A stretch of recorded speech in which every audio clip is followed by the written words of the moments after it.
Hello, my name is Sue Clark Wittenberg from Ottawa, Canada. I want to tell you about my life story.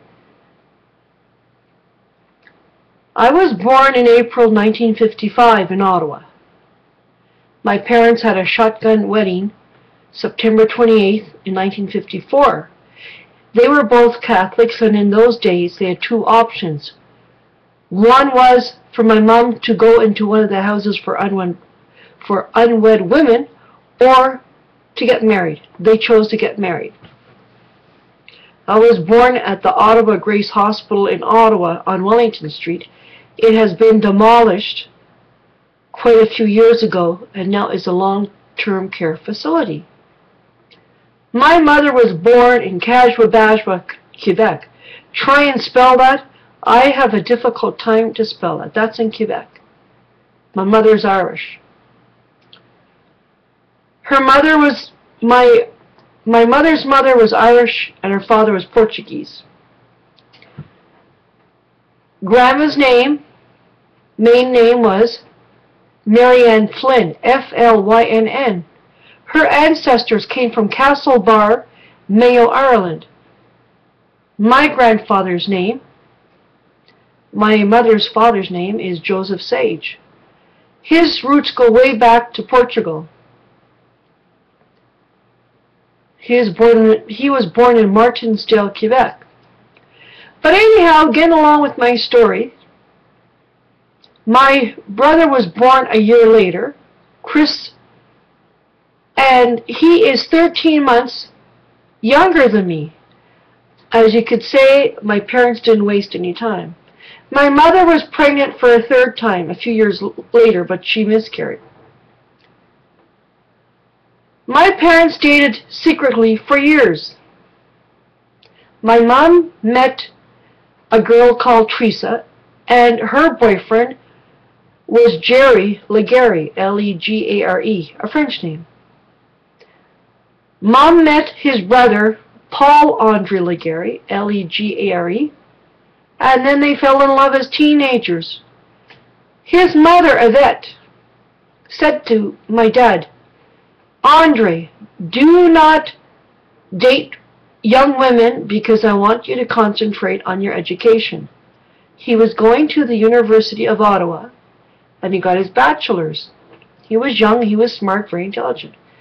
Mom, she went and dropped out of high school. They moved the family from Cajou-Bajwa and moved to Hull, Quebec, because her brother and his wife moved out of St. Joseph Boulevard. They lived right next door to the Amo funeral home, just upstairs. They lived there for 40 years, my grandma. Well, one day, my mom had to tell her mother she got pregnant. Well, I would like to be a fly on the wall when my mother told her mother she was pregnant.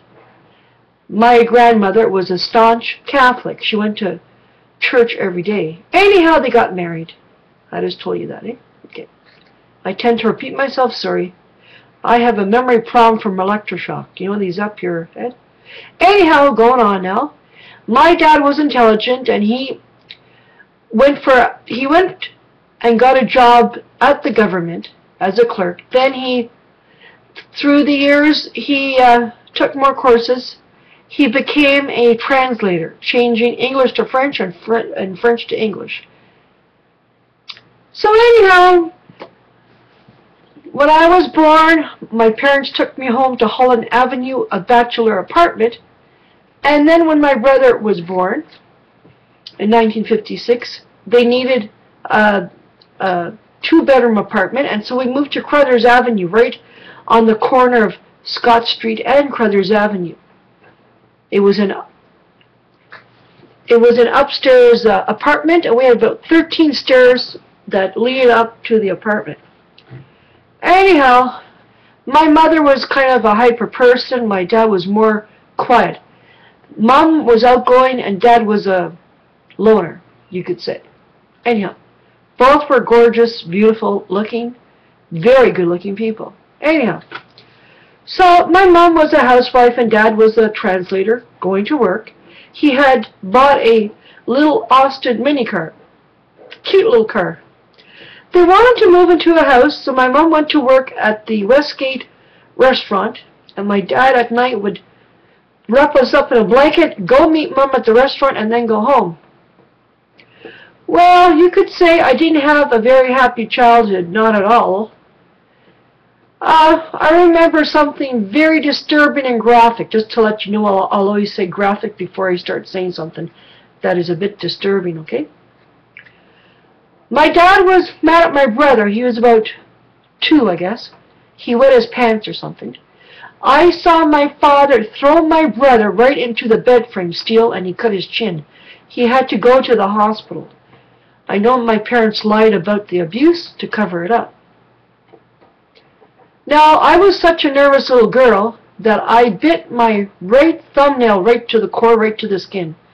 My mom had to put some type of solution, a hot solution, to make it grow better. Anyhow, that's not the only thing. My cousin Linda Flay came to babysit one time. And she told Linda, do some housework while I'm gone. And my cousin agreed, okay. Well, things didn't go so well. Linda started playing with us and forgot to do the housework. She threw my cousin against the wall real hard. But my cousin told me many years later that she saw my mother, when I was about 3, throwing me downstairs, outside, down the 13 stairs, because I'd done something wrong. Kids are not perfect, eh? And she told her mother this. My mother's sister, Caroline, the kids used to call her Canny, because it's too difficult to say Caroline, never let her daughter or her other daughters babysit for my mom again. She hushed it up in the family. No, that's not okay.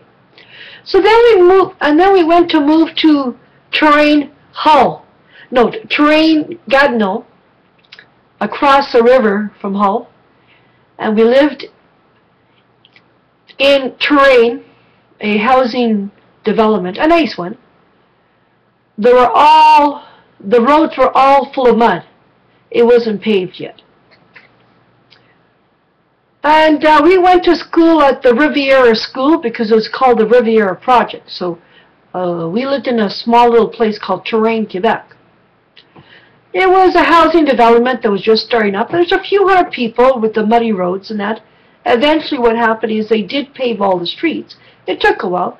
I lived at 66 Calais Street, about a block away from the grade school. Anyhow, Mom was getting more paranoid and more neurotic all the time.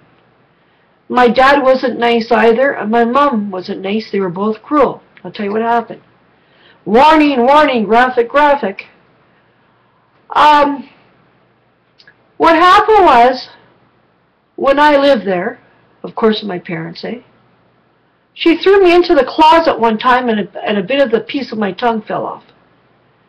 She used to beat me in bed when my father wasn't around.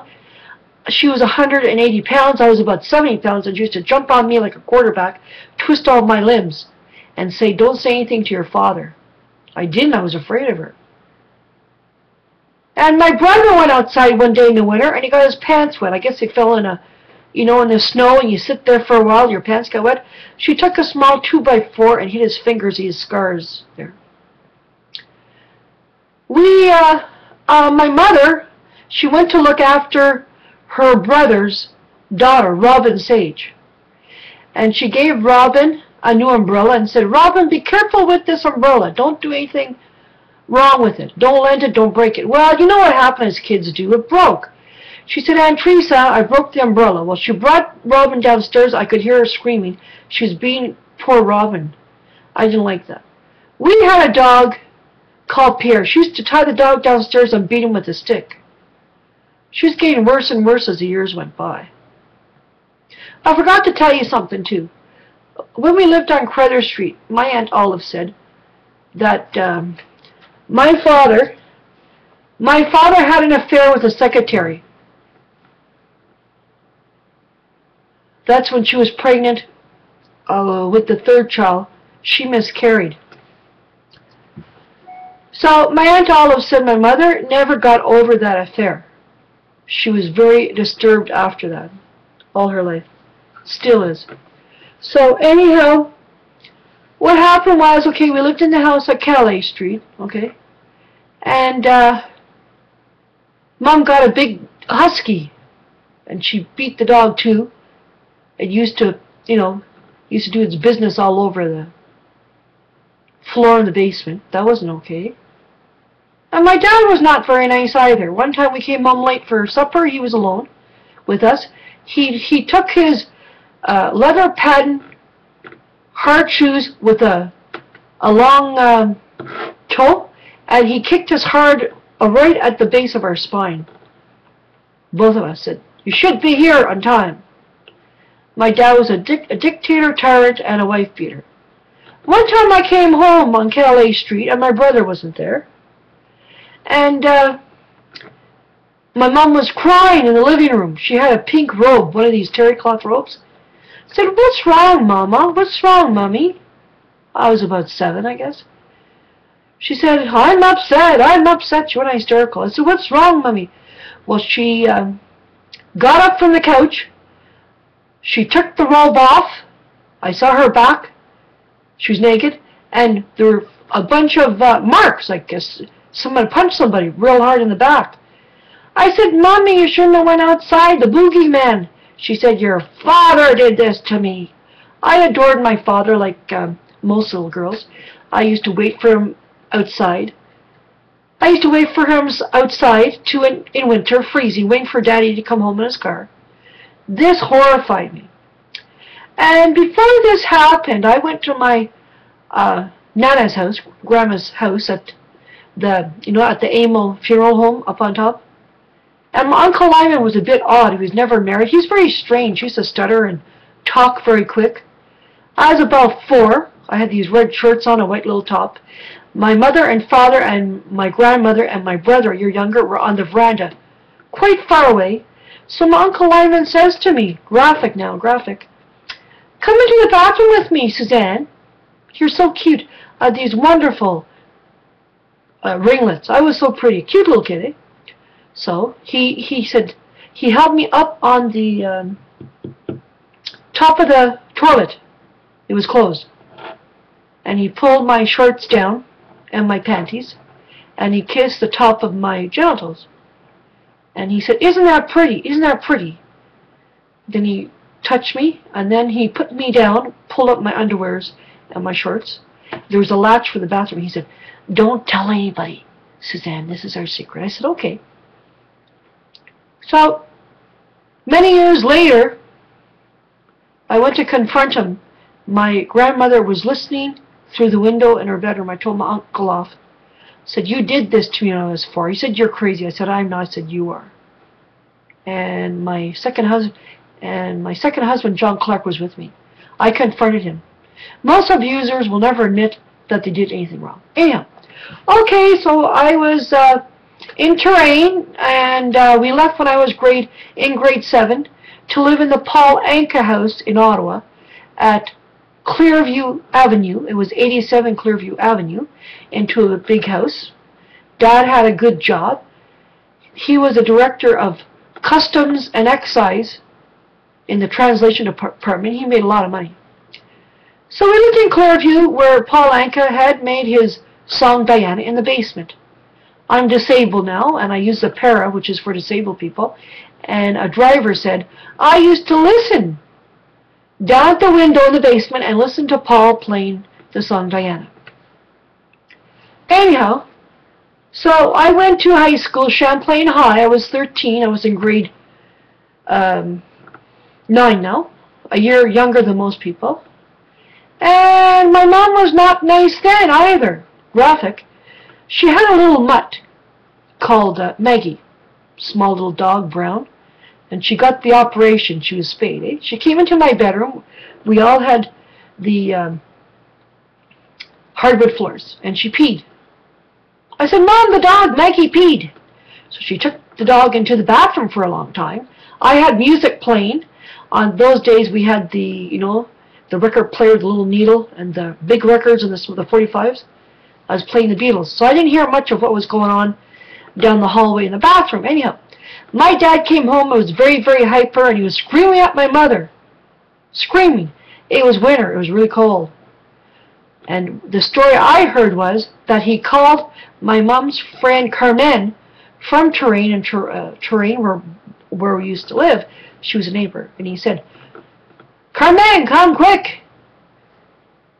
Teresa, which is my mother, was mad at the dog for peeing on Suzanne's floor, put her in the bathtub. She was all wet with water and took her outside in the freezing cold.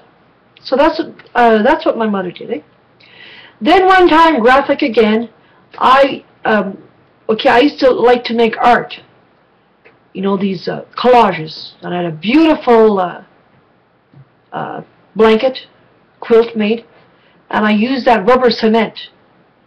And I put some pages together, and just a little tad of that rubber cement that will, that'll roll into a ball. It won't stick. She came into my bedroom and said, "Suzanne, why are you using glue without some type of plastic?" So I'm sorry, Mom. And she pushed me in the bed on my back, and she started to strangle me to death. And my brother heard, and he grabbed my mother off me. He ran downstairs, and we had the telephones, the ones that don't have the plug-in like we do now. It was right into the wall. And anyhow, he was going to call the police, and my mother grabbed the phone right out of the wall, pulled the whole thing right out of the wall on the first floor, because he ran down the stairs to call the police. And she stood there, and she grabbed up my brother's shirt and took him by the collar and tore his shirt. I was there. And she said, "Listen, you guys, if you ever tell the police on me, I'll kill you both." We were terrified of her. We never told anybody. We're just so scared of my mother, eh? So, some other stuff happened too. So then what happened was, we moved away from Clearview Avenue to 158A MacArthur Road on the 17th floor. They only got 2 bedrooms for them, and I had to share a brother with my teenage brother, a small bedroom, and they put like a little divider. That was very odd, I thought, because my dad had enough money to buy a 3-bedroom condo. I went shopping with a friend. I didn't have much money, and my dad used to give me this allowance, $2 a week. I was 17 years old. But anyhow, what happened was my friend and I went shopping, and we came back. Her name was Christine. She grabbed me by the neck, and my friend saw this. She said, "Suzanne, I'm going to throw you off the 17th floor if you ever do that again." And my friend was never abused in her life. She went out and screamed and took off, and she was horrified. Christina never suffered abuse at home as a child. Her parents were decent, kind and patient. She said that this had traumatized her for life, seeing this behavior. Okay? So anyhow, that's part 1, folks, and part 2 will be coming soon. Bye-bye. A lot of more stuff. My life has been interesting, but also traumatic at times. Bye-bye now.